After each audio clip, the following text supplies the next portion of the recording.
चेहरे पर ऐसी मासूमियत थी कि दर्शक ही नहीं, उनके साथी कलाकार और फिल्म के निर्देशक तक उन पर फिदा हो जाते थे।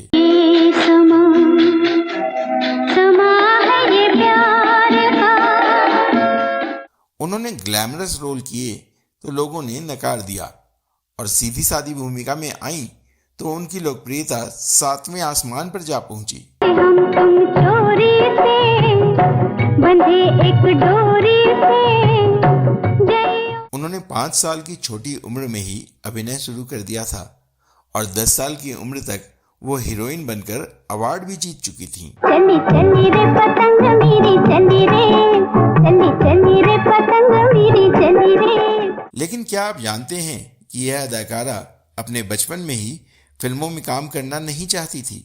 भैया मेरे राखी के बंधन को निभाना, भैया मेरे छोटी बहन। क्या आप सोच सकते हैं कि इस अभिनेत्री का पूरा परिवार फिल्मों से जुड़ा था, लेकिन उन्हें भी फिल्मों में पांव जमाने के लिए खासा संघर्ष करना पड़ा।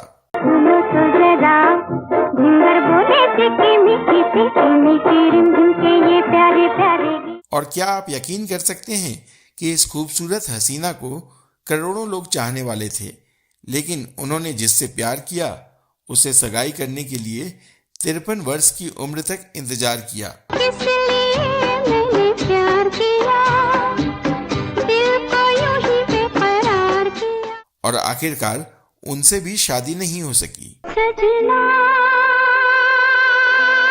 के तेरे बिन सजना। कौन थी वो अभिनेत्री और क्यों वह रह गई सारी उम्र अकेली? जानेंगे और भी बहुत कुछ, बस बने रहिए हमारे साथ। दोस्तों नमस्कार, आप देख रहे हैं ड्रामा सीरीज भारत और मैं हूं धीरज। नाना करते प्यार तुम्हीं से कर बैठे, नाना करते प्यार तुम्हीं से। आज हम रुपहले पर्दे की एक ऐसी अदाकारा के बारे में बात करने जा रहे हैं जो अपनी सीधी सादी भूमिका में ग्लैमरस हीरोइनों पर भी भारी पड़ती थी। यह मशहूर अभिनेत्री थी नंदा। झुकती घटा गाती हवा सपने जगाए, नन्हा सा दिल मेरा मचल। 8 जनवरी 1939 को कोल्हापुर के एक फिल्मकार परिवार में जन्मी नंदिनी उर्फ नंदा के पिता का नाम था विनायक दामोदर कर्नाटकी और उन्हें मराठी फिल्मों में मास्टर विनायक के नाम से जाना जाता था। वो मराठी फिल्मों के जाने माने एक्टर, डायरेक्टर व प्रोड्यूसर थे। नंदा 7 भाई बहनों में तीसरे नंबर की थी। उनके परिवार में कई फिल्मकार थे जो मराठी व हिंदी फिल्मों में जाना माना नाम थे। बाबूराव पिंडारकर, भाईजी पिंडारकर और वी शांताराम उनके करीबी रिश्ते में भाई थे। मास्टर विनायक मंगेशकर परिवार के भी काफी करीबी थे और उन्होंने ही अपनी फिल्म पहली मंगला गौर में लता मंगेशकर जी को बतौर चाइल्ड आर्टिस्ट उतारा था। नंदा की फिल्मों में एंट्री की कहानी भी बड़ी दिलचस्प है। वर्ष 1944 में वो 5 साल की थी, तो एक दिन जब वो स्कूल से लौटी तो उनके पिता ने कहा, कल तैयार रहना, फिल्म के लिए तुम्हारी शूटिंग है, इसके लिए तुम्हारे बाल भी काटने होंगे। दरअसल फिल्म में उनकी भूमिका एक लड़के की थी। बाल काटने की बात सुनकर नन्ही नंदा नाराज हो गई। उन्होंने कहा, मुझे कोई शूटिंग नहीं करनी। बड़ी मुश्किल से माँ के समझाने पर वो शूटिंग पर जाने को राजी हुई। वहां उनके बाल लड़कों की तरह छोटे छोटे काट दिए गए। इस फिल्म का नाम था मंदिर। इसके निर्देशक नंदा के पिता विनायक दामोदर ही थे। फिल्म पूरी होती उससे पहले ही नंदा के पिता का निधन हो गया। बाद में उनके पिता के एक मित्र डायरेक्टर ने इस फिल्म को पूरा किया। घर की आर्थिक हालत बिगड़ने के चलते नंदा के छोटे कंधों पर जिम्मेदारी का बोझ आ गया। मजबूरी में उन्होंने फिल्मों में अभिनय करने का फैसला किया। चेहरे की सादगी और मासूमियत को उन्होंने अपने अभिनय की ताकत बनाया। वो रेडियो और स्टेज पर भी काम करने लगी। नन्हे कंधों पर परिवार की जिम्मेदारी उठाते हुए नंदा महज 10 साल की उम्र में ही हीरोइन बन गईं। लेकिन हिंदी सिनेमा की नहीं, बल्कि मराठी सिनेमा की। मराठी डायरेक्टर दिनकर पाटिल की निर्देशित फिल्म कुलदेवता के लिए नंदा को तत्कालीन प्रधानमंत्री जवाहरलाल नेहरू ने विशेष पुरस्कार से भी नवाजा था।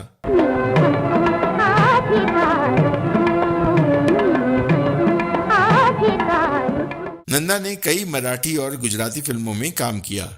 हिंदी फिल्मों में उन्होंने बतौर हीरोइन 1956 में अपने चाचा वी शांताराम की फिल्म तूफान और दिया में काम किया था। कहते हैं शांताराम जी ने उन्हें एक पारिवारिक समारोह में साड़ी में देखा था और उसी वक्त उन्हें अपनी फिल्म में साइन कर लिया था। 1959 में नंदा ने फिल्म छोटी बहन में एक ऐसी लड़की का किरदार निभाया था जिसकी आंखें एक हादसे में चली जाती हैं। उनका अभिनय दर्शकों को बेहद पसंद आया था। कमरे में अंधेरा क्यों है? ये खिड़की किसने बंद कर दी? खिड़की खोलो। खुली है मीना। उस दौरान लोगों ने उन्हें सैकड़ों राखियां भेजी थी। देखो ये नाता निभाना निभाना भैया मेरे। इसी साल राजेंद्र कुमार के साथ उनकी फिल्म धूल का फूल सुपरहिट रही। आँखों पे है छाए तेरे जलवों के साए, झुकती घटा गाती हवा सपने जगा। इस फिल्म ने नंदा को बुलंदियों पर पहुंचा दिया। हालांकि इस भूमिका से वो परेशान भी थी, लेकिन इसके बावजूद एक बार फिर 1960 की फिल्म काला बाजार में वो देव आनंद की बहन बनी। तेरे चरणों की धूल मिल जाए तो मैं तर जाऊं। इस फिल्म के पीछे भी एक दिलचस्प वाकया है। जब देव आनंद साहब ने काला बाजार में बहन की भूमिका निभाने के लिए उनसे संपर्क किया तो उन्होंने यह कहते हुए मना कर दिया कि पर्दे पर बहन बन जाने के बाद वो इस हैंडसम हीरो की हीरोइन कभी नहीं बन पाएंगी। लेकिन देव साहब ने उन्हें आश्वासन दिया कि वो अपनी अगली फिल्म में उन्हें अपने ऑपोजिट लेंगे और कहा देव अपना वादा निभाएगा।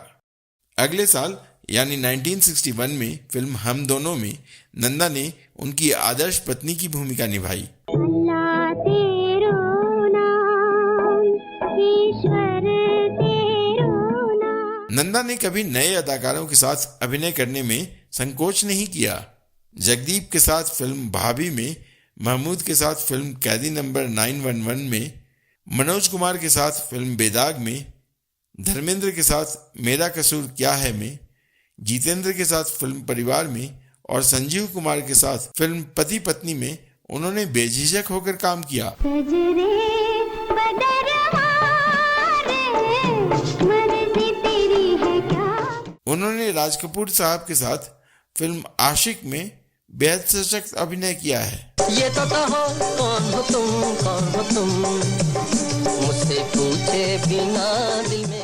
इस फिल्म में वो राज कपूर की पत्नी बनी थी।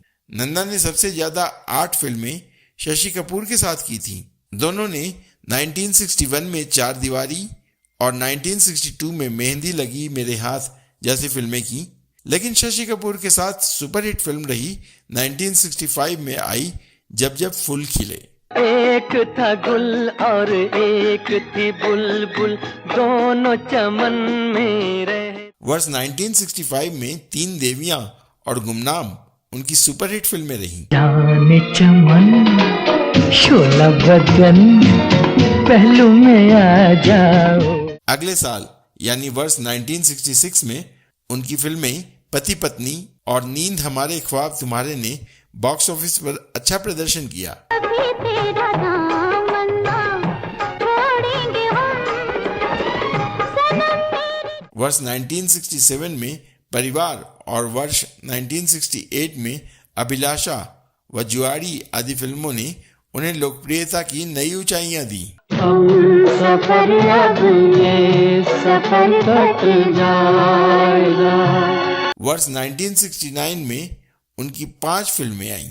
ये फिल्में थीं बेटी, राजा साहेब, इत्तेफाक, बड़ी दीदी और धरती कहे पुकार के। उलझा के मैं तो गई हाँ, वो है ऐसे फट। कई हिट फिल्में देने के बावजूद नंदा की अभिनय प्रतिभा का सही इस्तेमाल कम ही हो पाया। शायद उनके अभिनय का पारखी निर्देशक उनकी किस्मत में नहीं था। नाजुक, छुई-मुई और प्यारी सी लड़की की छवि तोड़ने के लिए नंदा छटपटा रही थी। राजेश खन्ना के साथ फिल्म इत्तेफाक में उन्होंने नेगेटिव किरदार तक निभाया। मालूम होता है आप सोते जागते दिलीप राय के ही सपने देखा करती हैं। मैंने उसकी लाश देखी थी। कुछ नहीं देखा, तुम पागल हो। कहते हैं इस रोल के लिए साधना और माला सिन्हा दोनों ने इनकार कर दिया था, लेकिन नंदा ने चैलेंज स्वीकार किया। खास बात यह थी कि उन्हीं दिनों फिल्म द ट्रेन में नंदा राजेश खन्ना के साथ एक सीधी सादी आदर्श नारी की भूमिका में काम कर रही थी। गुलाबी आंखें जो तेरी देखी, शराबी ये दिल हो गए। जब B.R. चोपड़ा साहब ने इस बारे में चर्चा की तो नंदा ने मुस्कुराते हुए कहा, आप फिक्र मत करें, मैंने पहले ही शॉट में अपनी अलग पहचान बना ली है। फिल्म खासी लोकप्रिय रही। बताते हैं कि इसके 2 साल बाद राजेश खन्ना की नंदा के साथ एक और फिल्म जोरू का गुलाम रिलीज हुई। हम दो मोहब्बत के मारे कहाँ जाए, हम दो मोहब्बत के मारे। तब तक राजेश खन्ना सुपरस्टार बन चुके थे। फिल्म के डिस्ट्रीब्यूटरों ने इस बात का फायदा उठाते हुए पोस्टरों पर उनका नाम बड़े अक्षरों में नंदा से ऊपर छपवा दिया था। राजेश खन्ना को इस बात का पता चला तो उन्होंने फोन करके डिस्ट्रीब्यूटरों से पोस्टरों को बदलवाया और नंदा का नाम ऊपर करवाया। वर्ष 1973 में रिलीज हुई इस फिल्म में नंदा ने ड्रग एडिक्ट की भूमिका निभाई थी। नैनों में इंडिया है, माथे पे इंडिया है, बालों में गजरा है। हालांकि उनका अभिनय सशक्त था, लेकिन फिल्म फ्लॉप हो गई। उन्हें समझ में आ गया कि उनके सहज और स्वाभाविक अभिनय को ग्लैमर का रंग देने की कोशिश में उनकी अपनी पहचान भी खत्म हो जाएगी। इसके बाद नंदा ने उसी साल रिलीज छलिया, वर्ष 1974 में आई फिल्म असलियत व जुर्म और सजा और वर्ष 1977 में आई फिल्म प्रायश्चित जैसी फिल्में की, जिसमें उनका रोल सरल और घरेलू हीरोइन का था। क्षमा चाहे न चाहे, परवाने चले ही आते हैं। आप मुझे गलत समझ रहे हैं। इन फिल्मों के लिए उन्हें प्रशंसा भी मिली, लेकिन धीरे धीरे नंदा का समय खत्म हो रहा था। इसका एहसास भी उन्हें हो रहा था, इसलिए बेहद शालीनता से उन्होंने खुद को रुपैले पर्दे की चकाचौंध से अलग कर लिया। 80 के दशक में वो एक बार फिर सिल्वर स्क्रीन पर लौटी, लेकिन कैरेक्टर रोल में। 1981 में आई आहिस्ता आहिस्ता, 1982 में आई प्रेम रोग और 1983 में रिलीज हुई मजदूर में उन्होंने हीरोइन की मां की भूमिका निभाई थी। मैं तेरी माँ हूँ।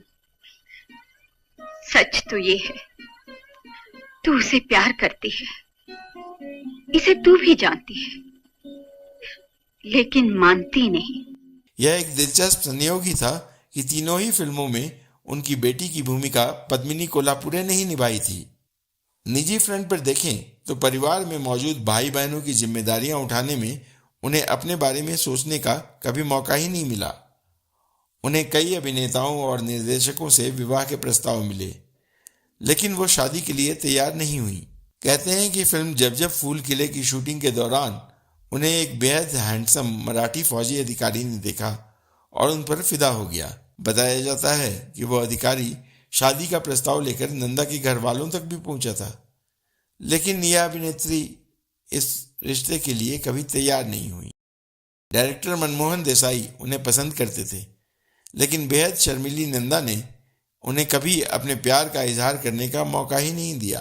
कहते हैं मनमोहन देसाई ने वर्ष 1969 में जीवन प्रभा गांधी नाम की युवती के रिश्ते को महज इसलिए स्वीकार किया क्योंकि इनकी शक्ल नंदा से बहुत मिलती जुलती थी।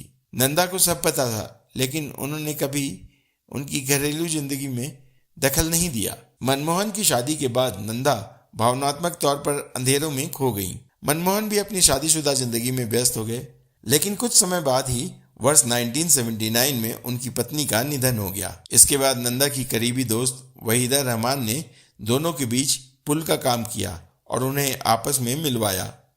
वहीदा रहमान के ही जोर देने पर वर्ष 1992 में 53 साल की नंदा ने 55 साल के मनमोहन देसाई से सगाई कर ली।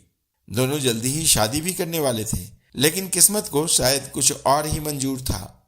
सगाई के कुछ ही दिनों बाद नंदा की मां गंभीर रूप से बीमार पड़ गई और शादी कुछ महीनों के लिए टल गई। वर्ष 1994 में मनमोहन देसाई की एक हादसे में मौत हो गई। दोनों कभी भी एक नहीं हो पाए और नंदा अविवाहित रह गई। नंदा की आखिरी फिल्म थी प्रेम रोग। क्योंकि वो गरीब है, अनाथ है, और तू इन महलों की चार दीवारी में पली ठाकुरों की बेटी, जिसे बचपन से यही सिखाया जाता है, धर्म, आचार, नीति, समाज की मर्यादा, पवित्रता। कहा जाता है कि नंदा जब भी बाहर जाती थी तो वो सफेद साड़ी में जाती थी, क्योंकि वह मन ही मन मनमोहन देसाई को अपना पति मान चुकी थी। उनके निधन के बाद से नंदा अकेली हो गई। उन्होंने ज्यादा किसी से बात करने भी बंद कर दिया। उनकी खास दोस्तों में माला सिन्हा और वहीदा रहमान थी। 75 साल की उम्र में 25 मार्च 2014 को नंदा का निधन हो गया। तो दोस्तों, यह वीडियो आपको कैसा लगा हमें कमेंट करके अवश्य बताएं। अगर आपके पास अभिनेत्री नंदा से जुड़ी कोई और जानकारी हो तो वह भी कमेंट करके बताएं। अब दीजिए अपने होस्ट और दोस्त धीरज को इजाजत। नमस्कार।